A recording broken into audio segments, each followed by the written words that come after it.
Hello and welcome to Real Hi-Fi Help in this first part of masterclass in audio session 5 with Peter Qvortrup.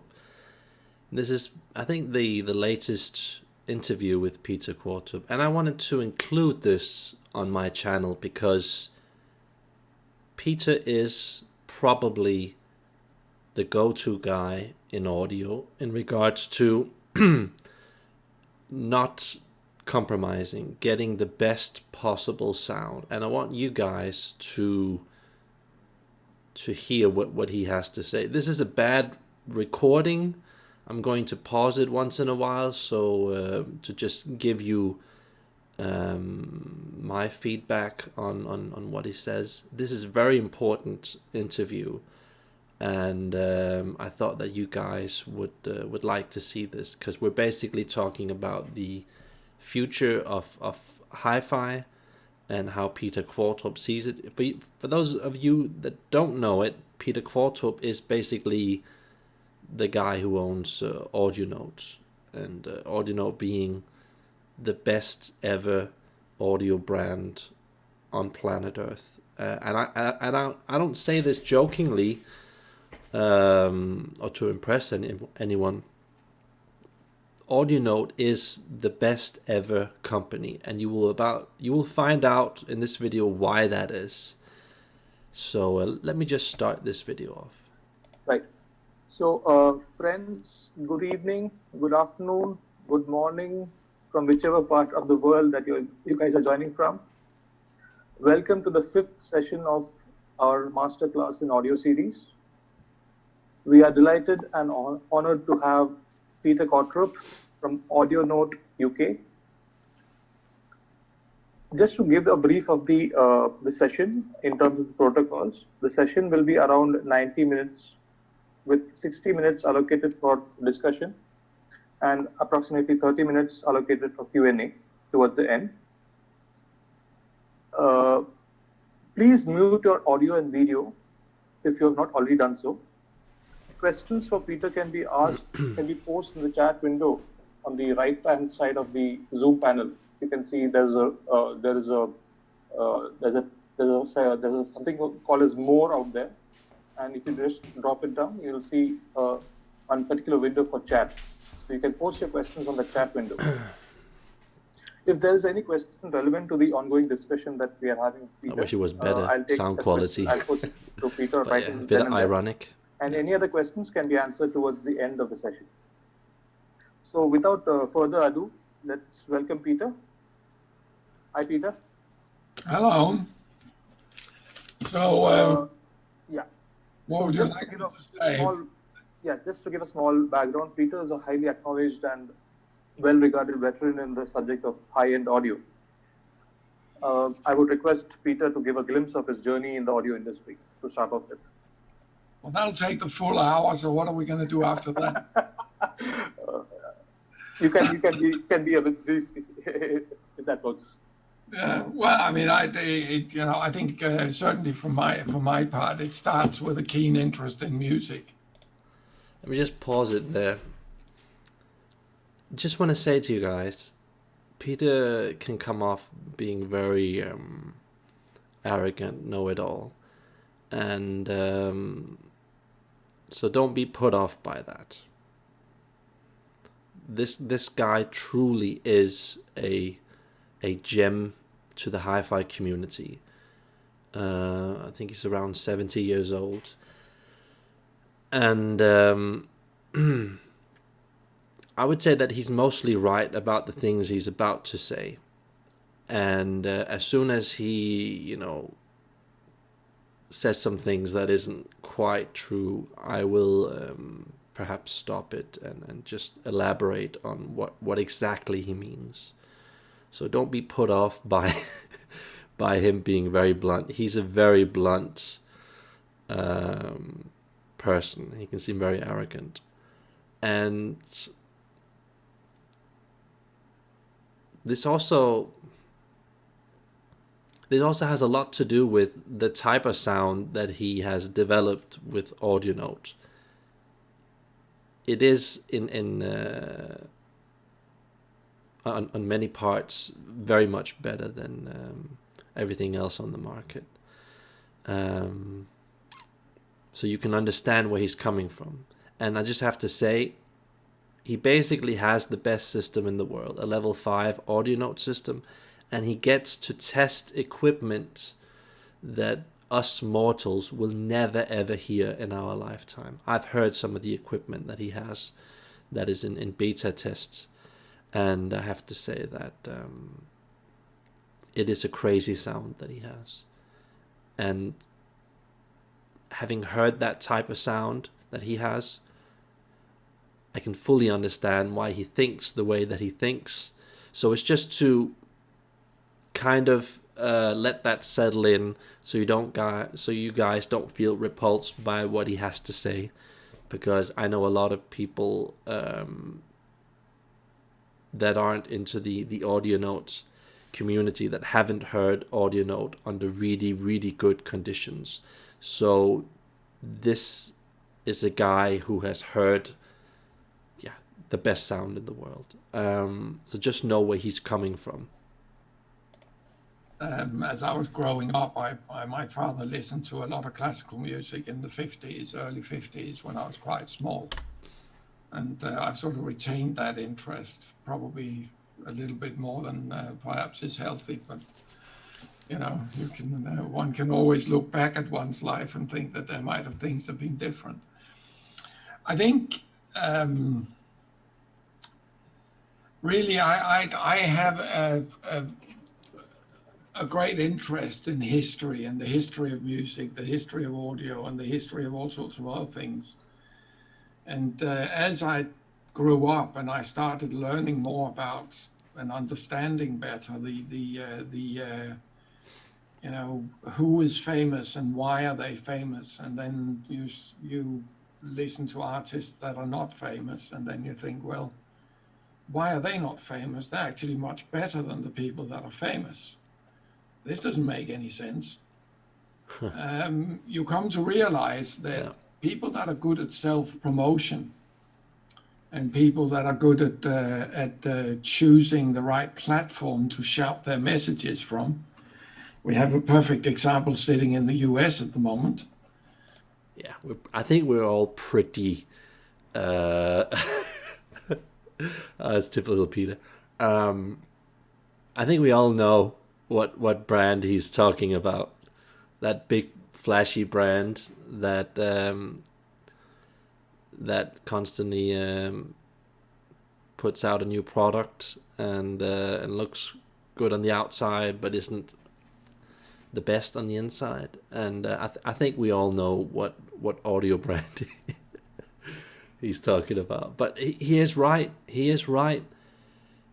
Hi-fi, to sell a lot of hi-fi gear, it has to be a lot about branding, the pretend heritage, having something on the outside confirm some kind of a technical agenda, narrative, or whatever you would call it.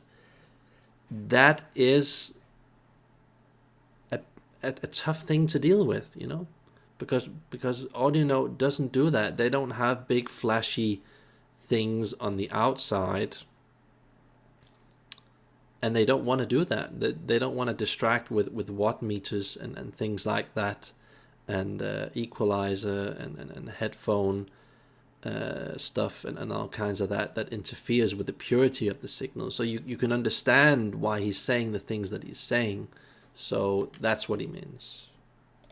I shall say no more because it'll get depressing after this. They seem to be able to, especially as mass media have become more and more commercial and sort of dominant, that really being able to influence people's thinking without people really being able or allowed to think about why they are being influenced this way is actually quite an interesting thing to watch. And yeah, just wanna elaborate on that. What he's saying is that we have many platforms on the internet, and there are many review sites that have been bought by brands promoting those brands, and they will deliberately not test anything like Audio Note against those brands, because you have to understand that it's a bought industry, and only 10-20 brands get to position themselves very, very high up and pretend that they are, the highest audio solution that you can get. And you know what brands that I'm talking about. And he's frustrated with that. I can fully understand him, because the whole community can only exist on a certain amount of mystique and fakeness, and that's why we have these brands. And I'm gonna be the first one to mention them, because Peter doesn't want to do that. I'm gonna mention them, okay? And I'm pretty sure that he wants to agree with me, but he just doesn't want to put it in writing. But those brands are brands like Class A, Audioflight, I think it's called PCS or PSC, Krell, stuff like that. Those are brands that position themselves very, very high. They sell a lot of equipment that is very expensive. A huge amount of that revenue that they gets to promoting the brand, expanding the brand, putting new models out, going to shows, showing that the biggest, the greatest, having specs, explain why their new 500 or 2000 watt amplifier is so much better than the previous generation. And it's a lot of flash, it's a lot of gossip, it's a lot of fakeness. And on the surface, it's actually pretty good sound on the surface. But once you've been in audio, high-end audio for many years, and you then break free from those products, and you go to the lesser known products, these audio brands like Audio Note and Condo and Jedis, these very small companies that they do things in a totally different way that we've kind of forgotten with time, where all of these pretend hi-fi brands, they're constantly reinventing themselves, creating new technology, new. And he's about to go into a very interesting story. Let me just let him continue. To consider. So anyway, when my journey started, when I went into audio, I originally intended to become a medical doctor. But I failed the maths exam. In Denmark, you have to sit quite a difficult maths exam to get into medical college. And I diligently failed maths exam 3 times.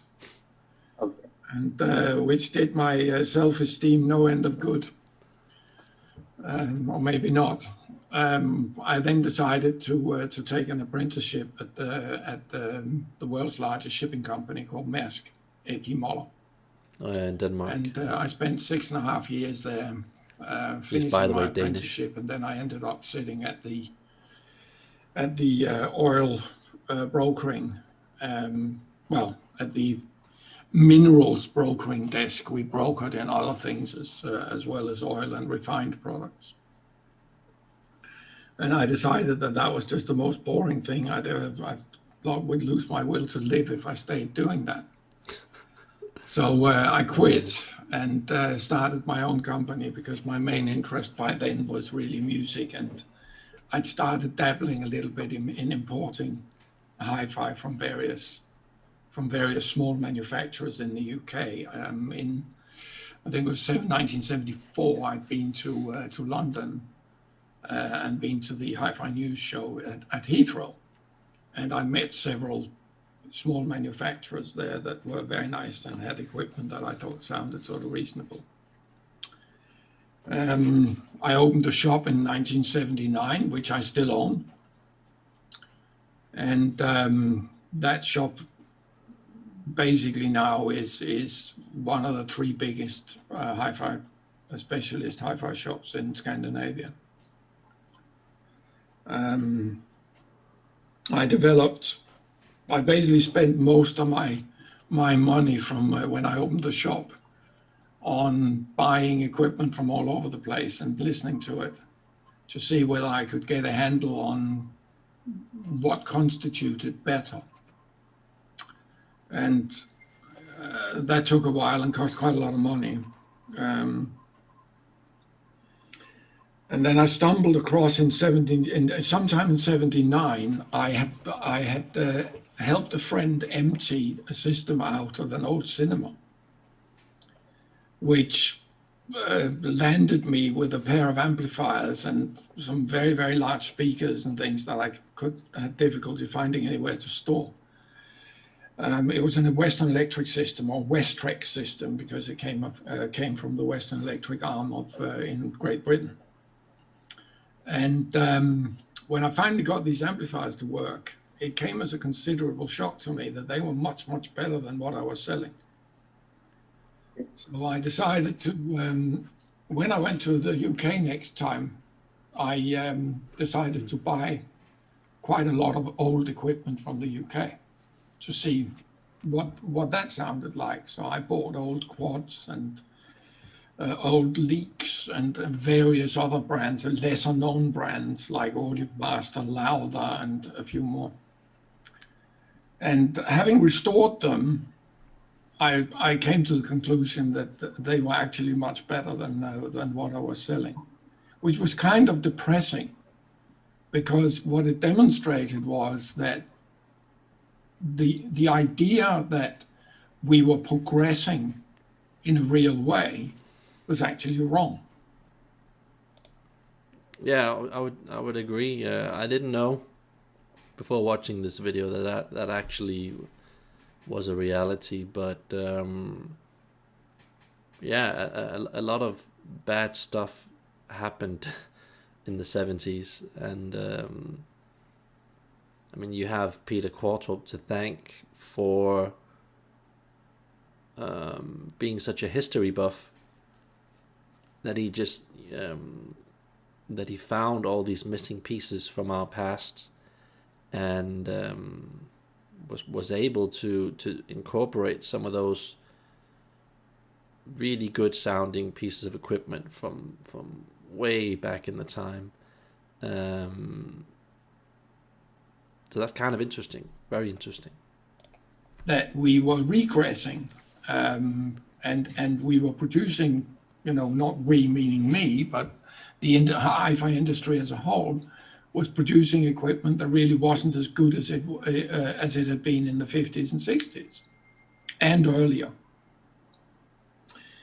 So I sort of started a historical journey for several years, which culminated in me setting up a complete Western Electric 16A system in my apartment in Copenhagen, which was on the 5th floor, and it was carrying this shit up the stairs. There was no lift.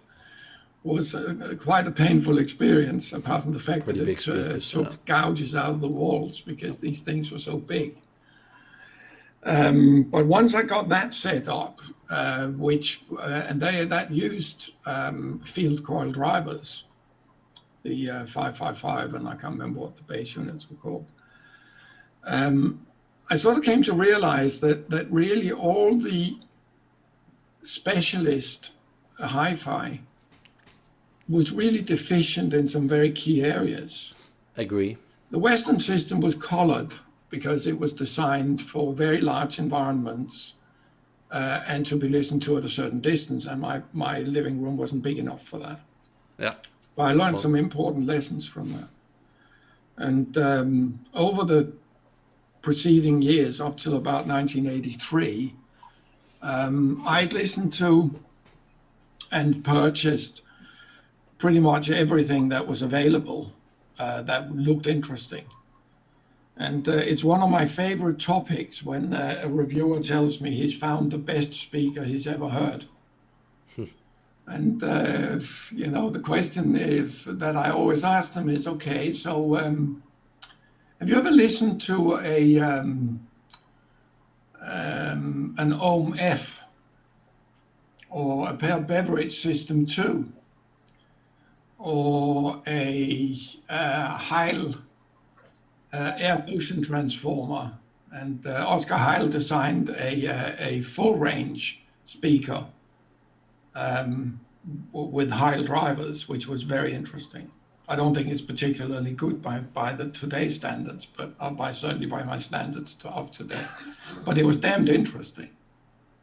Or the Alan Hill plasmatronics. And of course, none of these so-called and very highly regarded reviewers have even heard of these products. So how they can make a judgment, a sort of a very final and absolute judgment on what they consider to be the current state of the art is actually really questionable in a major way.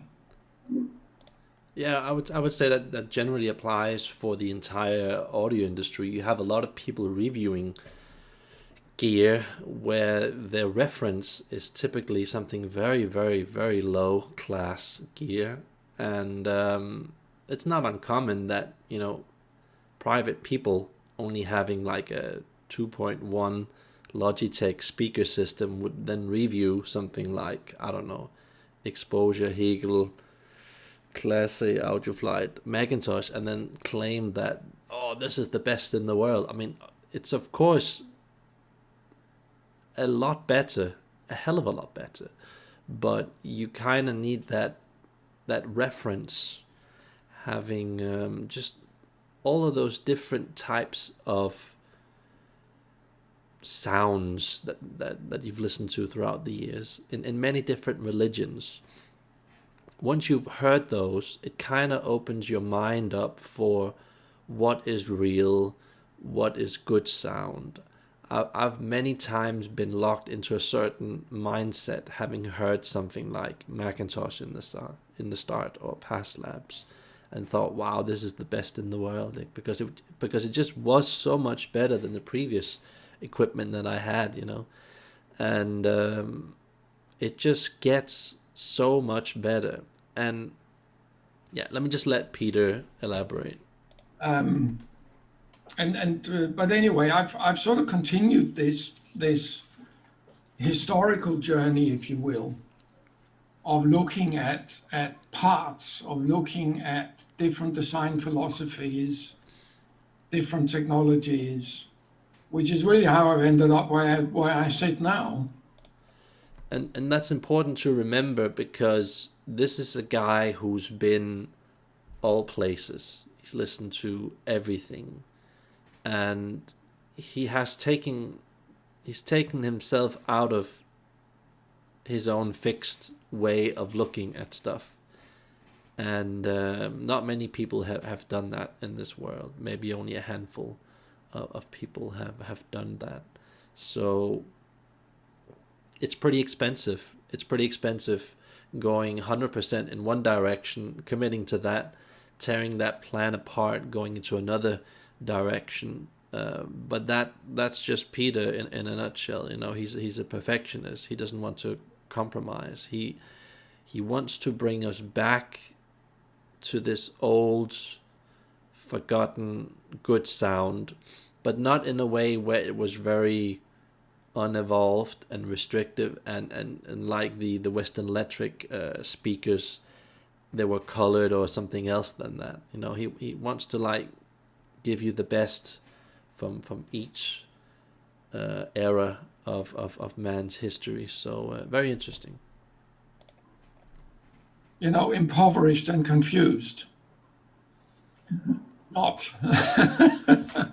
No, but he basically, the how this developed after I left Denmark in 1983, and then I spent a few months in the US helping a friend in LA who had a shop on Sunset Boulevard. And then I went back to the UK and basically and decided to start what was called a company called Audio Innovations, with the intention of reintroducing affordable valve amplification is never cheap if it's any good, but a form of amplification. And we did that quite successfully. I sold the company, well, I sold chunks of the company to partners to finance it because it was so successful. And in the UK, as may be the case in the US, I don't know, but in the UK, it's very, very difficult to borrow any money for an expanding company. So you have to bring in investors. And that's really unhelpful because the investors then gang up on you and kick you out if they don't like the way you run the company, which is exactly what happened. Yeah, that's a very, very good thing that he mentions. A lot of companies can't really do what they want to do because of the investors that have their money invested in the company. And that might not sound like a bad thing for you as a customer, but trust me, it really is. It means that you essentially take a huge amount of that profit, send it off to the investors, meaning that you have to slim that product down, downgrade the quality in order for that to be a possibility. So it's tough situation to be in, and I feel that with a lot of these other audio companies, that is the way that they're built from the bottom up, that there are investors that want to go in a certain direction, and you can feel that with the marketing, getting out with a product every month, a new product, saying that we've now got 500 watts, 600 watts, 700 watt amps, and it just feels like there's a lot of investors behind the brand, a bit like Apple. It just becomes like a feature fest of what can it do, what is the functions, can it now toast your bread while you're on Wi-Fi using Bluetooth, streaming while you're watching a video and stuff like that. It's poisonous.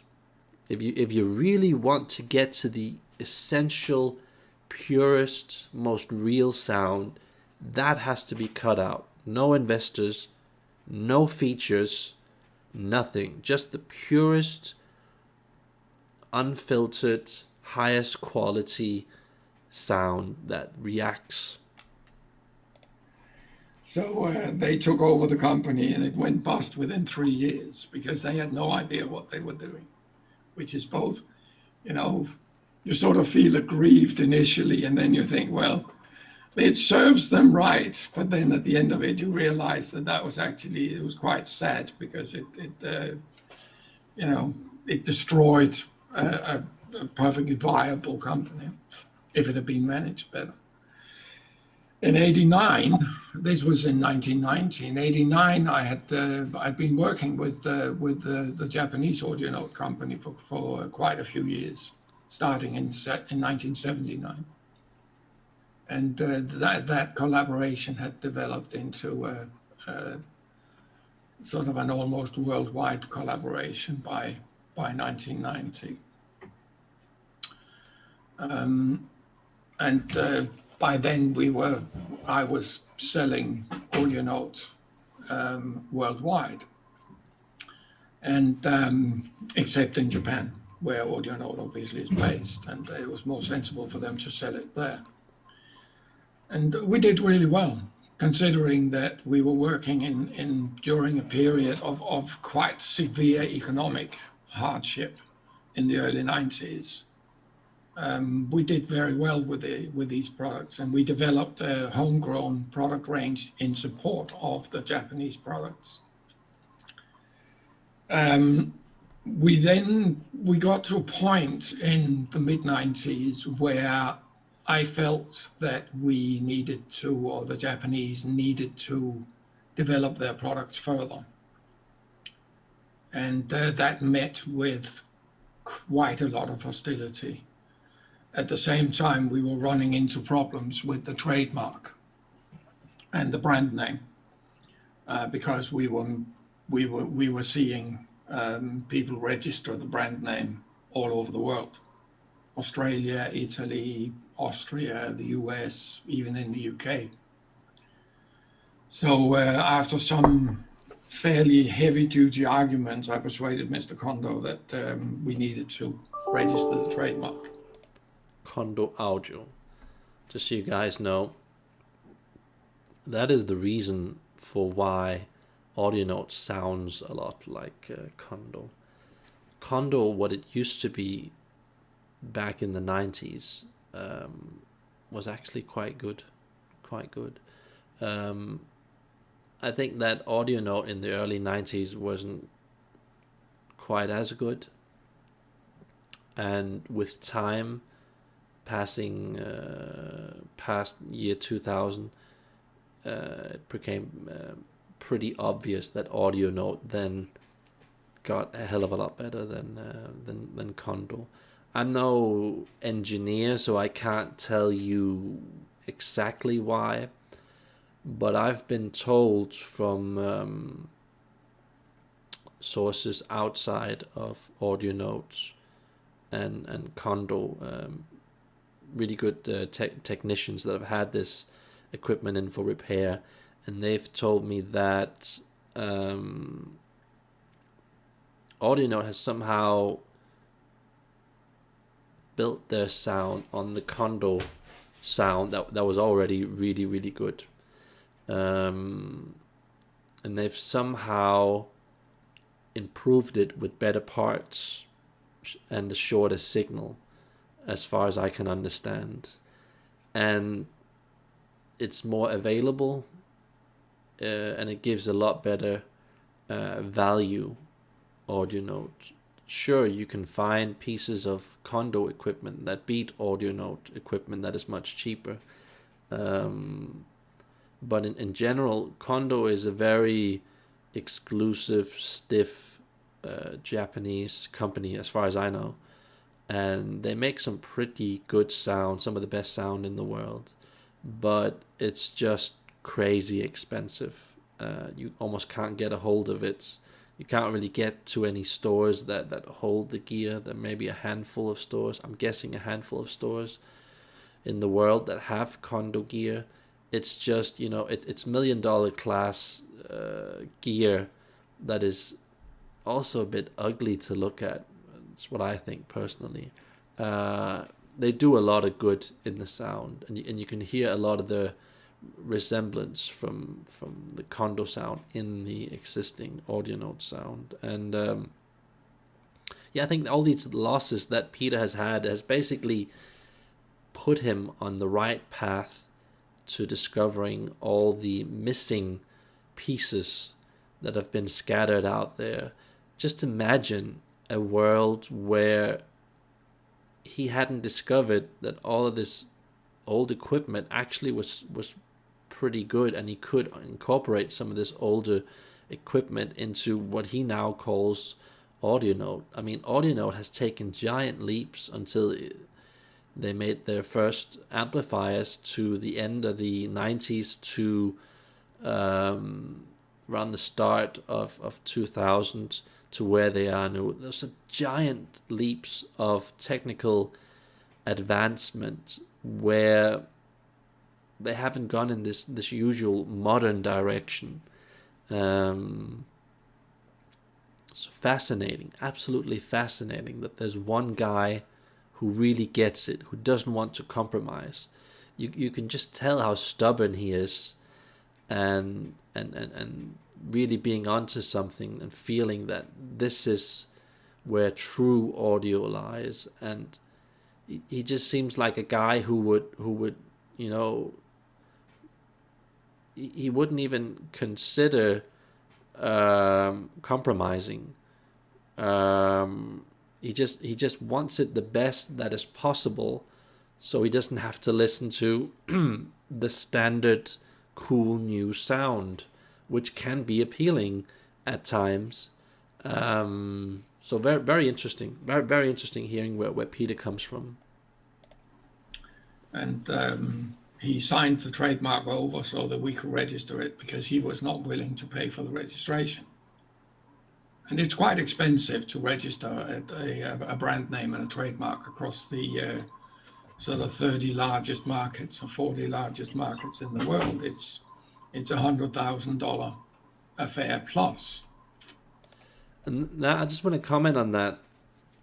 That is something that you don't think about when you are a user and you buy a piece of equipment. You might buy an amplifier that costs like $100, $500, $1,000. But do you ever consider what companies go through in order to get that approved? So, in order to get a trademark, you apparently have to pay that amount of money. I find that crazy. And there's also all of these approval bodies within the audio industry, like VDE approval, rating of plugs and cables and stuff like that. You don't ever think about that when you're a customer and you're buying something. You're just looking at it thinking, this is a plastic thingy on the outside. How can it be this expensive? And cables are just cables, aren't they? Sadly, no.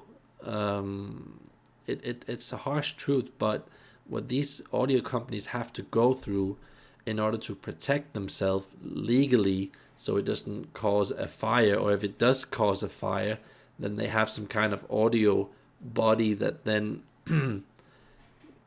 takes care of proving plugs so they don't ignite and start a fire in your house and stuff like that. And that's one of the reasons why AudioNote is so damn expensive, because they have a lot of these patents, a lot of these bodies of approval that they have to go through, and not all audio equipment does that, especially not a lot of the cheaper China gear, and which just makes me.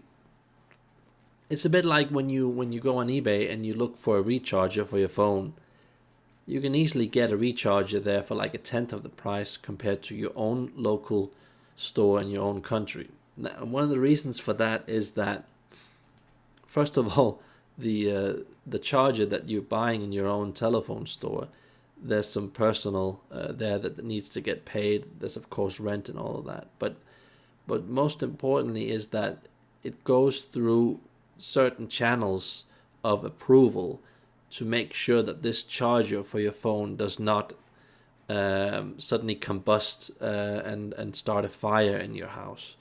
And there's all kinds of other things that they have to test for. And one of the really tough, idiotic things about the audio industry that really wastes a lot of money and a lot of time, and really makes developing products a pain in the ass, basically, to say, pardon my language, but it's just really annoying, and you don't really ever get to see that part of the audio world. You just think that these are some old guys in a lab putting a lot of stuff in a box, and with the next model they just put some bigger stuff in it, and then that's that. But no, it's a long and arduous fight getting close to that really good sound, and still complying to all of these laws, these bodies of control that are put in place. So yeah, tough to own an audio company. We then get to 1997, 98, and the disagreements with the Japanese over which direction we should take technologically had started expanding quite rapidly. I wanted to take the company in a different direction to the way they were making their products. We presented them with a couple of prototypes, one of which became the M10 that was made in Japan, which has won awards all over the place. M10 is basically the best preamplifier in the world, and there aren't many good preamplifiers in the world. But also, think about this preamplifier is basically the most expensive one, costing as much as a sports car, so kind of makes sense. But yeah, if you ever want to listen to the best preamplifiers in the world, there aren't many. Then we're talking about audio node M8, 9, and 10. That doesn't mean that the lower models aren't any good. I'm just saying the best ever, then you have to look at M8, 9, and 10. Just so you guys know. Justifiably so, I think. And Mr. Condo got really quite offended by this. So in '97, then we had the big currency crisis in Southeast Asia, which really put us on the back foot financially, because Southeast Asia was by far our biggest market. And as it happens, it still is. So nothing's really changed. It's just moved to China now instead of being Malaysia and Indonesia and Vietnam and so on, and Taiwan and Korea. And so we basically, Kondo-san decided he didn't want to continue to work with us, and so we canceled the agreement and went our separate ways. And a lot has been said in that regard on various discussion forums, but at the end of the day, from the business perspective, I think the argument was not well conducted by the Japanese. But moving right along, we then end up with a company in about 2000, 1999, 2000, which has essentially got its own identity, if you will. All the products are produced in the UK. During the 90s, we added loudspeakers and a broader range of cables and turntables and various other things to the product line. Because my belief has always been that unless you control the entire system, you cannot actually predict what you're likely to get. That is so important. No other manufacturer in the world is doing what AudioNote is doing, because they control every single part of the manufacturing process. And you have to understand what that does to the sound. that means that they have full control of the direction of where they want to take the sound. When you put a record on and the sound comes out the speakers. By having a complete system, one, you are of course responsible for the end result. So if the end result is bad, then you only got yourself to blame. The mix and match approach that is so very popular in the high-end market, really, as far as I'm concerned, is a complete nonsense. Totally true. Most people I visit, they always have 5 to 10 different brands in their system. And you have to understand that is typically because they want to save a lot of money, and they will probably get maybe a bit more value because of that. But you also have to remember that those are 5 to 10 different sounds going in different directions. And it's going to be difficult making a consistent sound with a lot of different types of music. So yeah, if you can do that, do that. But usually it is more expensive. And I always get a lot of messages from people saying, what do you recommend of system? And I almost always suggest consistency. Get an AudioNote A&E speaker, maybe the lowest model to start with, get it used. Get one of the lowest models of AudioNote, get it used. Then you're started on a really good path that kind of sets the standard. And then when you're getting cables, you don't necessarily have to think about that to start with, but then get something that matches the amplifier and the speaker. If it's the same type of cable inside from the same manufacturer, that is a big plus. And can you then use a bigger model from that manufacturer? Yes, of course, and it will get better in sound without a doubt. So that is kind of the way to approach this whole hi-fi game. As soon as you separate, what's it called? As soon as you get different brands, where you're instantly getting the highlighted effect of sound. You're not getting the true substance. And it creates fatigue. It makes you tired. It doesn't fully convince the brain that this is a real instrument. This is a real voice. This is how energy is fully recharged and discharged. And it just gets boring, gets tiring. It's like going to a wedding and then eating a wedding cake where you've got like an inch of frosting on top of the cake. It's kind of neat and kind of cool to start with, but after a while you just get a headache. And you kind of see through how this is not a really good cake. It just has a lot of frosting. It's very simple inside, and it's only got like 2 layers, and then it's probably got some raisins in the middle, and that's that. It's a crappy cake, but you had to pay a lot for it because a famous chef made it, or they had to just get a special guy to make a giant cake. So a lot of money actually gets wasted on that. And a lot of hi-fi just feels like that. You just have a big, expensive, flashy cake that isn't really that good. You could buy a cake for, I don't know, a fraction of that. That's a lot better because it's consistent. It's high quality. Guess there is no way of, I mean, the analogy I always use is that you take a gearbox from a BMW, an engine from Mercedes, the front suspension from a Ferrari, the differential from a Lexus, and then you try and put that. Totally right. That is basically what you're doing when you're mixing brands.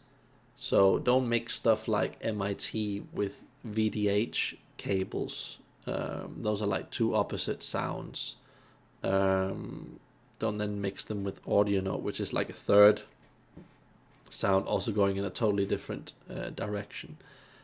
I have to say that recently one of my friends, the guy with the streamer, he was testing basically the best audio note cables in the world. And I think I mentioned this in a previous video, but he got some pretty bad results.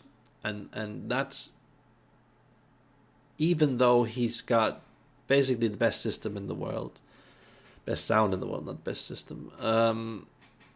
Even he can't use an audio note cable on his system where it sounds good because it just doesn't match the rest of the system that he has. That cable on such a high level will somehow stick out, either being too soft, too harsh, too revealing, something. You get an effect that is like 3 or 5 times more when you can repeat that same type of religion on each single part of the chain. And it's a funny thing. You can test a cable. I've done this several times. I've tested an audio note cable on a friend's piece of equipment, and he thought, yeah, it's interesting, blah, blah, blah. And then I tested at home on my system, and it's like 10 times better. And then I think, why can't he hear this thing that I'm hearing on my system? And the solution is simple. I have that same cable in my CD player, in my DAC, in my amplifier, in my speaker, whatever. I have it also with other cables. It creates a synergy, and that synergy just opens up for a whole new flow of information and human quality. And it's really frustrating because you can discover so many different 1,000 types of sounds, but you can never ever fully tune into what cable you've borrowed, a CD player you've borrowed, or whatever, because it just doesn't talk the same language. It isn't the same type of thing. It isn't the same type of metal. It isn't the same type of plugs. it just, it just complicates things furthermore. So just to quickly wrap this up, there are brands of cables that aren't really that great, but as soon as you repeat that brand on every single link so that you have the same brand and the same model, it can totally change the sound so it becomes a hell of a lot better. So that one cable that you tested on your system with 10 different brands, you thought you might have it figured out. You thought that you know what this thing sounds like. But trust me, you don't know how it sounds before you've repeated that thing on every single link of your equipment. You will only get a taste of what it does, and you will most likely be able to understand it to some degree, maybe 10 or 20 or 30% of what it's really doing. But make sure that you have that on every single part of the chain. That makes a huge difference. Together and get something that, does something that doesn't kill you when you put it on the road. And the likelihood is that it won't. It will kill you. And that is really how the audio market works now. That people will buy speakers from one manufacturer, amplifiers from another. Yep. Cables from a third, a front end from a fourth, and then they'll sit and try and get that to work. And really, it's the best I can say is that no system sounds better than the worst component. True. That is true. That is true. Just to throw in another example, my friend the other day who was testing his streamer, he was experimenting with power supplies, linear power supplies, and he said, dude, you should listen to it now. It's just crazy. I just changed one of the power supplies and put it on my router, and suddenly the soundstage just became twice as big, and he could hear all the instruments in the back. It's just crazy. And I said to him, what, did you just change the power supply? And then he told me, yeah, just changed the power supply. And weird thing, just by changing a power supply, you can totally change the sound of the equipment, or a cable, or a plug, or, I mean, it's an amazing thing, and it just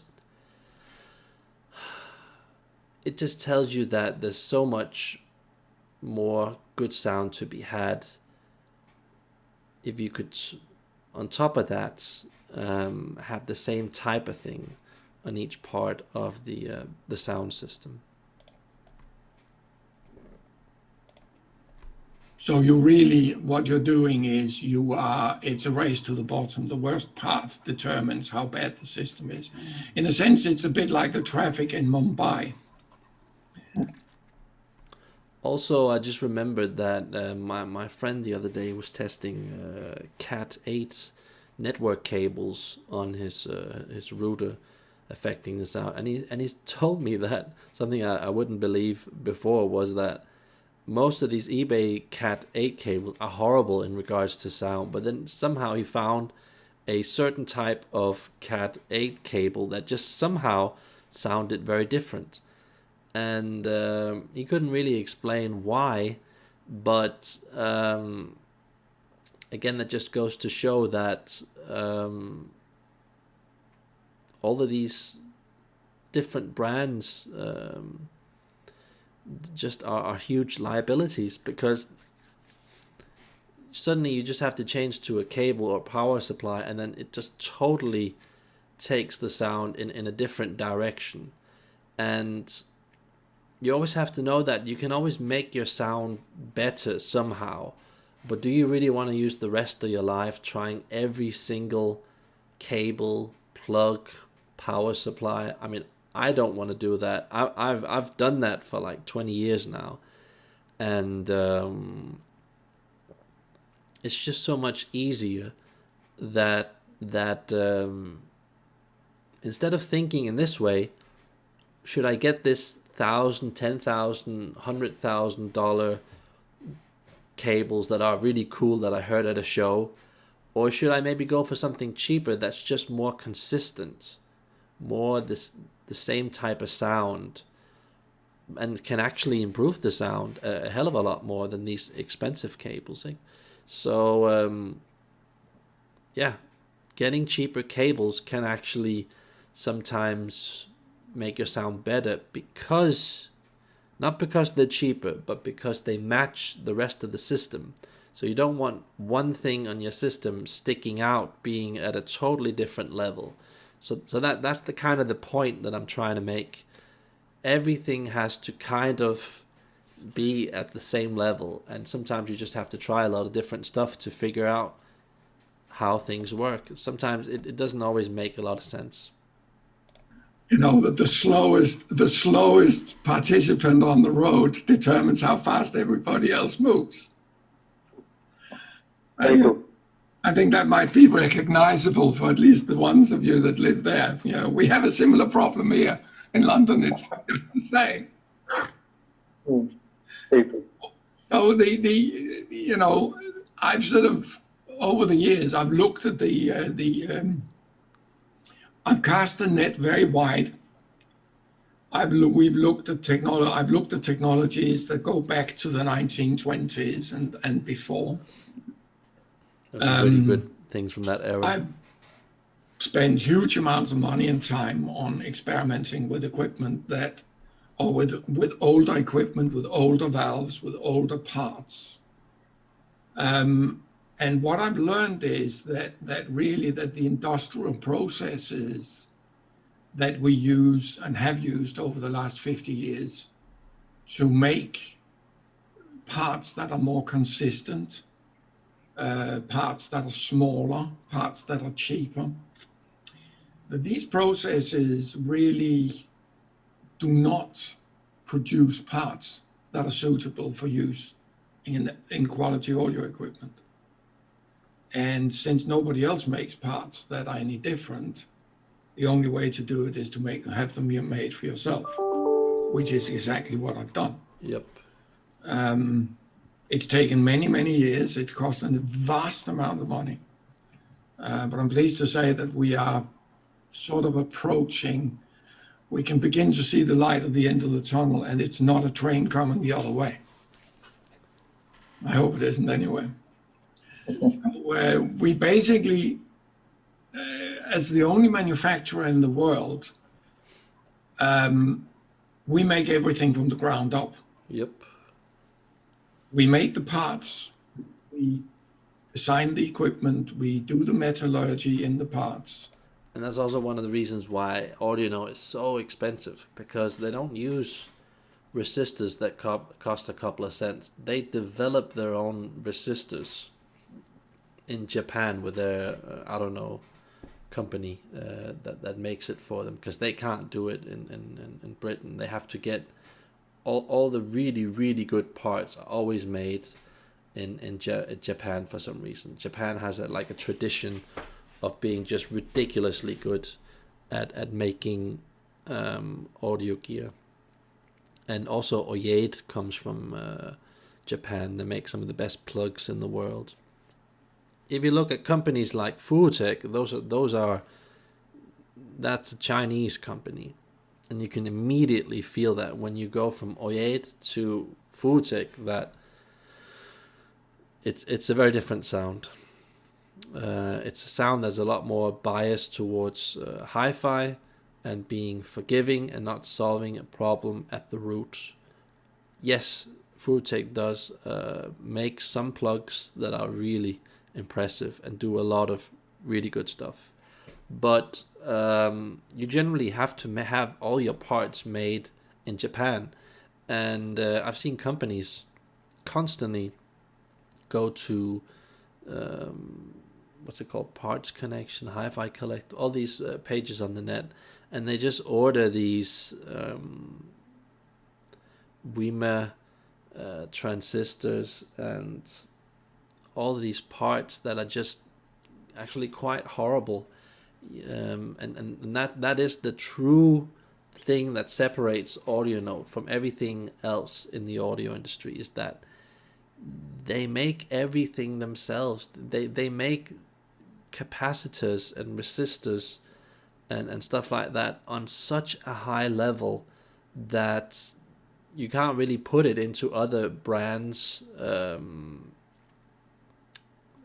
equipment, because it will reveal how crappy their design is. Most parts that get put, for example, in an amplifier, don't just amplify the signal. They also do a lot of bad stuff, a lot of dampening, a lot of error correcting at a very low level. And thankfully we have one company in the world doing it properly, and yeah, it costs quite a lot of money having capacitors that cost like $1,000 or $2,000 or $3,000 per piece in an amplifier from Audio Notes, or a transformer that costs like $2,000, $3,000, $5,000, $10,000 per transformer in an Audio Notes amplifier. I mean, usually most brands would just go the easy route, and they would take some kind of an eBay $20 transformer, and they would somehow try and make it work to their design, and you can hear that's basically what most companies do. They just take the most basic metal, give it the most basic treatment, put a very tight, hard plastic coating on top of the metal, and it suppresses the sound. It can probably deliver a lot of watts and do a lot of separation and cool sounds and be fast and all of that and have a big sound stage, but it just, in the end, it won't sound natural. It won't fully integrate. It will somehow stick out, and you would have to create a very complex filter with a lot of cheap parts in order to then make that sound okay somehow. And then you get a brand like Class A Audiofly at Macintosh, or whatever they call most other audio brands on the market, and they do some things that are really impressive, but I'm telling you, it's bias in sound and manipulation of sound through frequencies and cheap filters in order to get these effects. So you will always, even though you get these very cool effects, this tight, grippy bass, this huge sound stage, this fantastic separation, it will almost always come at the expense of not being able to listen to all types of music, not being able to listen to random, beautiful music from the past, from a normal CD or so. You will always have to listen to some kind of biased, hyped type of sound in order for it to sound good. And that's one of the reasons why 24 bits still exists, and these high kilohertz measurements, because they suppress the sound, and you need to suppress the sound when you're dealing with bad equipment in order to create the illusion of good sound. So take it from this this madman Peter Qvortrup, who's kind of an Einstein, stubborn Einstein, brilliant guy. I really fear what's going to happen with the audio industry when Peter Qvortrup one day is no longer there, because he's like 70 years old, you know.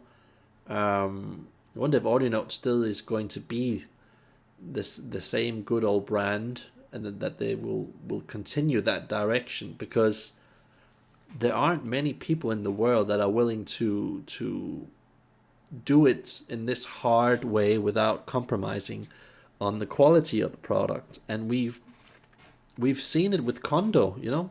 Condo used to be the best. They used to be better than AudioNote, and they've kind of lost their edge, and they're trying to sell to more regular people, and they're compromising with the quality. It is still one of the best ever brands ever. I would say top 10 brands without a doubt. But they've lost some of that uniqueness. You can hear that they've compromised in order to adapt to this newer world of thinking.